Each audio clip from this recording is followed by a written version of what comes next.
ख्रिस्त में मसीही विश्वासी माता पिता भाई बहन और जवान जवानी बेटे बेटियां, आज का रविवार जुबलत इसका 8 ललकारों। आज इस रविवार का नाम लैटिन भाषा में जुबलत कहा है, जिसका 8 ललकारों। इस रविवार को जुबलत नाम क्यों दिया गया, इसके बारे में संक्षेप में जानकारी हम प्राप्त करने का प्रयास करेंगे। जुबलत रविवार, इसका हिंदी में ललकारों ट्रांसलेट किया गया है और इस लैटिन शब्द का इंग्लिश में मेक ए जॉयनेस करके अनुवाद किया गया है, अर्थात आनंददायक आवाज़ निकालो। या अपने मिशन में सफल होने की ललकार या आवाज़ हो सकता है। मिशन जो भी काम करते हैं उसमें सफलता जब हासिल होता है, उस काम में जब हमें सफलता मिल जाती है तो उस टाइम हम एक आनंद का आवाज़ उठाते हैं। तो यही इसका अर्थ आता है। जो नए धर्म खोजक लोग थे वे सब कुछ पूरा करके बपतिस्मा पाया और बपतिस्मा पाने के बाद या उनके लिए अति खुशी की बात रही है, इसलिए यह रविवार उनको खुशी की ललकार सुनाने के लिए प्रोत्साहित किया करता है। इस्राएलियों के समय में, इस्राएलियों के जीवन में उसी मेढ़ा का जो लंबा सींग, बड़ा सींग होगा, उसी सींग को इस्राएली लोग एक नरसिंगा टाइप का आवाज, उसका वो वादक तैयार करते थे और उस वादक को, उस मेढ़े का सींग का जो वाजा जो तैयार करते थे, उसको किसी युद्ध में जाने के समय या फिर शिकारी करने के लिए जब निकालेंगे उससे पहले, या फिर कोई अपने झुंड में किसी प्रकार का अगर उत्सव मनाना है, खुशी मनाना है, तो उससे पहले वो लोग उस वादक को लोग बजा के इस्तेमाल करते थे और उस वादा को सुनते, जो मेढ़े का सींग का जो वादक है, उस आवाज़ को सुनते लोग समझ जाते थे कि हमें युद्ध में जाना है या फिर शिकार के लिए निकलना है या फिर हमारे बीच में किसी के घर में किसी प्रकार का खुशी का, आनंद का माहौल है। इस बात से उनको पता लगता था। मेढ़े को उस समय में इस्राएली लोग, इसको मेढ़े का नाम जुबली कहा जाता था और मेढ़ा के सींग से बना यंत्र को जुबली या नरसिंगा कहते थे। इसी जुबलीते से जुबलते शब्द निकाला है। इसी से जुबलते, इसका अर्थ इससे जय जयकार, इससे बजाकर लोगों को ललकार एवं आह्वान किया जाता था कि सभी तैयार रहें। तो आज ये ललकारों का आवाज़ आज हमारे बीच में है। तो आज वो जो ललकार, जो उसका नरसिंगे का आवाज़ सुनकर लोग तैयार हो जाते थे शिकार में जाने के लिए या फिर युद्ध में जाने के लिए या फिर किसी प्रकार का खुशी का माहौल में जाने के लिए। तो आज हमारे बीच में ये ललकारों का आवाज़ है और आज ये जुबलत शब्द हमारे बीच में है। तो आज हमें भी तैयार हो जाना है और आज परमेश्वर के लिए, महिमा के लिए और उसकी आवाज़ को, आज उसका जो ललकारों का आवाज़ है, आज हमें भी समझना है कि वो हमें क्या ललकार करता है। क्या आज हम जान पाते हैं कि आज हमारे लिए भी ललकारना, हमें ललकार का आवाज़ को समझना है, क्योंकि हमारा प्रभु यीशु मसीह जी उठने के बाद में अपने चेलों के साथ वह बातचीत करता था और यीशु मसीह क्या कहा, थोड़ी देर तुम मुझे ना देखोगे और थोड़ी देर के बाद तुम मुझे देखोगे। यीशु मसीह अपने चेलों के बीच में यह शब्द कहा था। तो इस बात को लोग को समझ में नहीं आता है और चेले आपस में बातचीत करते हैं, यीशु मसीह से पूछना चाहते हैं कि ये क्या शब्द है। तो ख्रिस्त में प्यारे, आज यीशु मसीह इस शब्द को जी उठने के बाद स्वर्ग जाने की बात को कहता है कि मैं पिता के पास लौट जाऊंगा और तुम मुझे ना देखोगे। इस शब्द को यीशु मसीह अपने चेलों के बीच में रखते हैं। लेकिन चेले उस बात को ना समझते हैं, लेकिन यीशु मसीह को उनका बात को आज समझ में आ जाता है और यीशु मसीह इस बात को पुष्टि करते हैं, क्योंकि मैं पिता के पास चले जाऊंगा और मैं वहां से तुम्हारे लिए सहायक भेजूंगा। वो सहायक पवित्र आत्मा होगी और वो पवित्र आत्मा आप लोग के साथ युगानुयुग रहा करेगा, क्योंकि पवित्र आत्मा का कोई सीमा परमेश्वर ने या यीशु मसीह ने नहीं बताया कि 1 महीना आप लोग के साथ पवित्र आत्मा रहेगा या 2 दिन रहेगा या 1 साल रहेगा, ऐसे नहीं। लेकिन वो पवित्र आत्मा को परमेश्वर ने हमारे लिए दिया कि वो हमारी अगुवाई करे, हमारा जीवन भर हमारे साथ रहे, हमें हमारे साथ वो पवित्र आत्मा बातचीत करे। वो पवित्र आत्मा को प्रभु यीशु मसीह हमारे बीच में भेजने की बात को कहता है। हमें खुशी मनाना है कि आज पवित्र आत्मा हमारे पास परमेश्वर ने दिया है, प्रभु यीशु मसीह ने दिया है, हमें अनाथ नहीं छोड़ा है। कृष्ण प्रिय, आज हमारे लिए बहुत आनंद की बात है, हमें खुशी की बात है, जो कि आज हम अकेले नहीं हैं। इस्राएली लोग के साथ परमेश्वर ने उनके साथ जीवन भर उनकी अगुवाई करते रहा।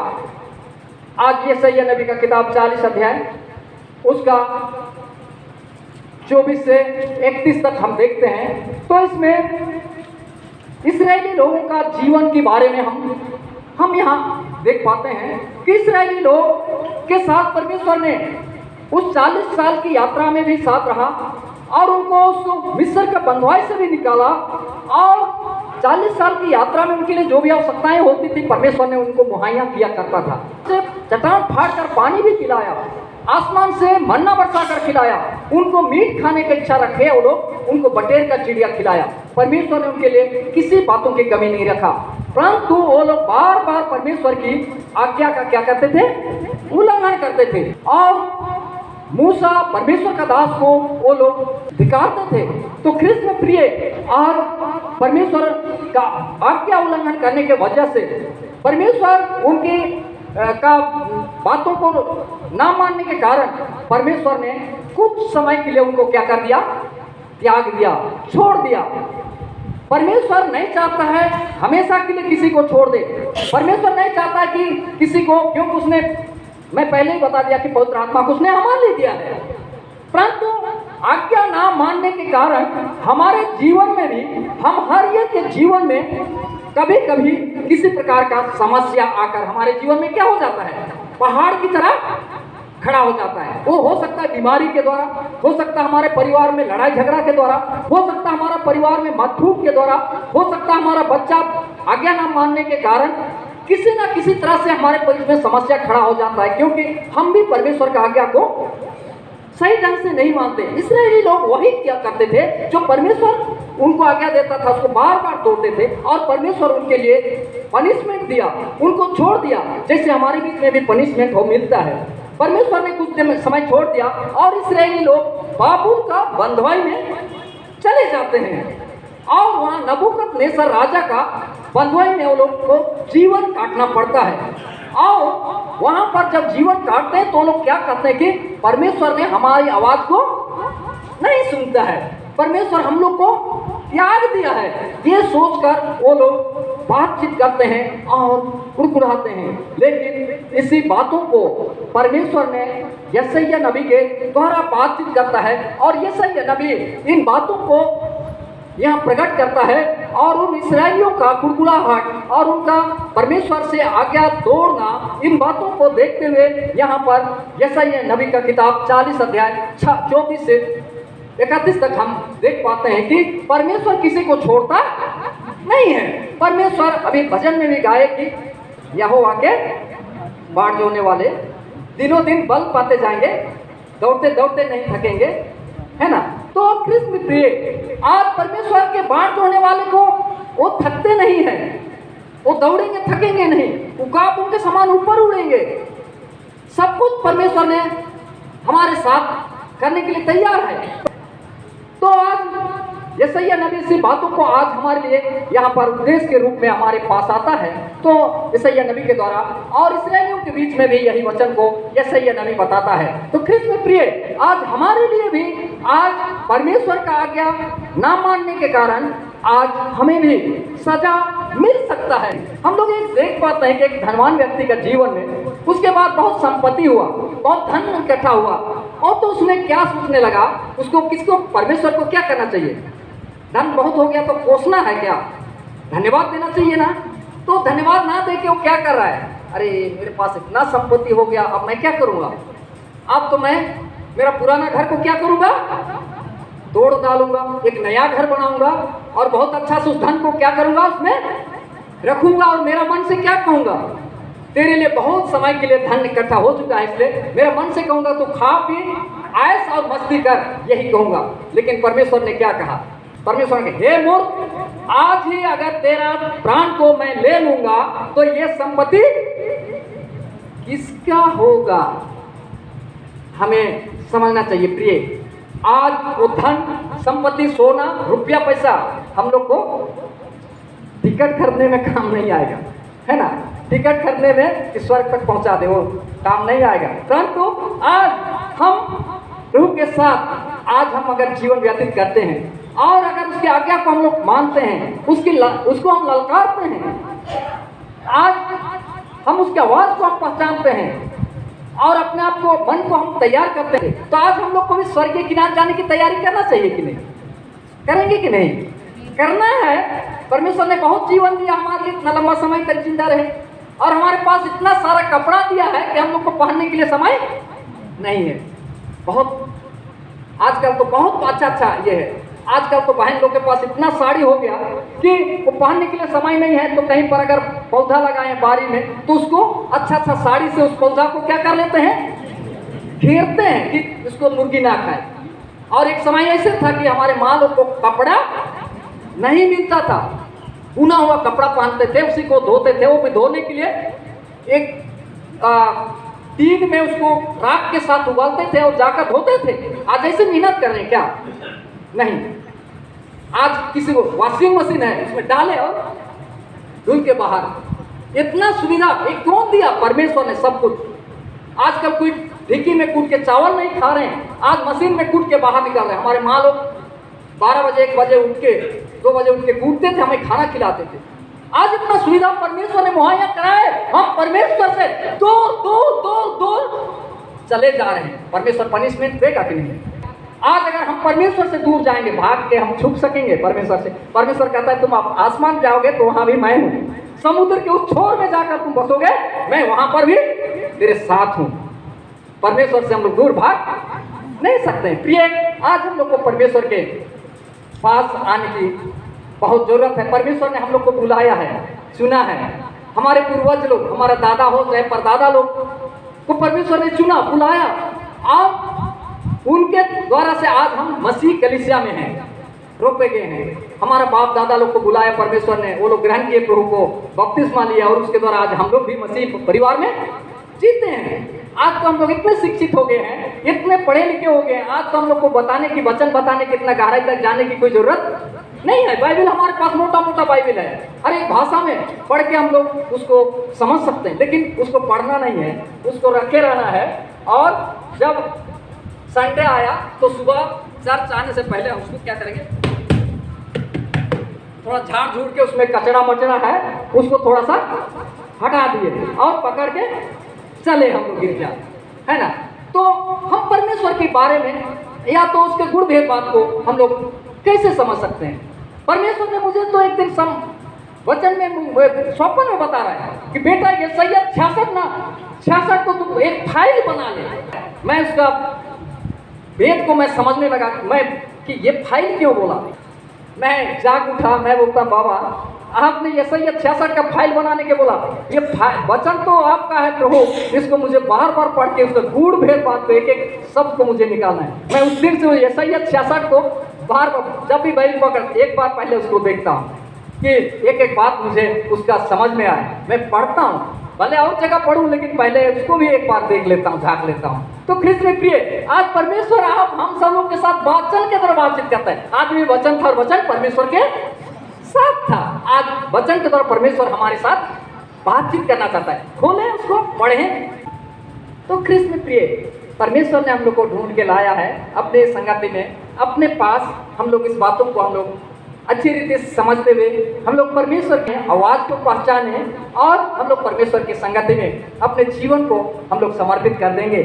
तो आज का प्रेरित क्रिया उसका 4:8 में और आगे हम देख पाते हैं कि यीशु ख्रिस्त ने अपना पवित्र आत्मा को हमारे लिए दिया और हमें अगुवाई करता है।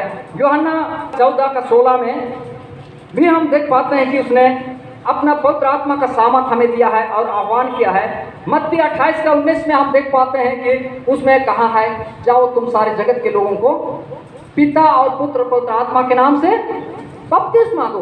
ये सारे अधिकार और ये आह्वान, ये आवाज हमारे लिए, आपके लिए, हम सब लोग के लिए है। आज हम लोग को इस वचन का पालन करें, परमेश्वर की संगति मजहब में रहते हुए हम लोग अपने आप को पहचाने कि मैं क्या हूँ। आज तक हम लोग अपने आप को, दूसरे का तो पहचानना छोड़िए, कोई पादरी प्रचार को या कोई पंच को तो छोड़िए, लेकिन आज हम अपने आप को ही पहचान नहीं पाए हैं, नहीं पहचान पाए कि हमारा कीमत क्या है, हमारा वैल्यू क्या है। आज हम लोग अपने आप को नहीं पहचान पाए, इसीलिए हम लोग सांसारिक जीवन में हम लोग बिताते हैं, सांसारिक जीवन में ही समय कट जाता है और एक दिन हम दुनिया में सो जाते हैं।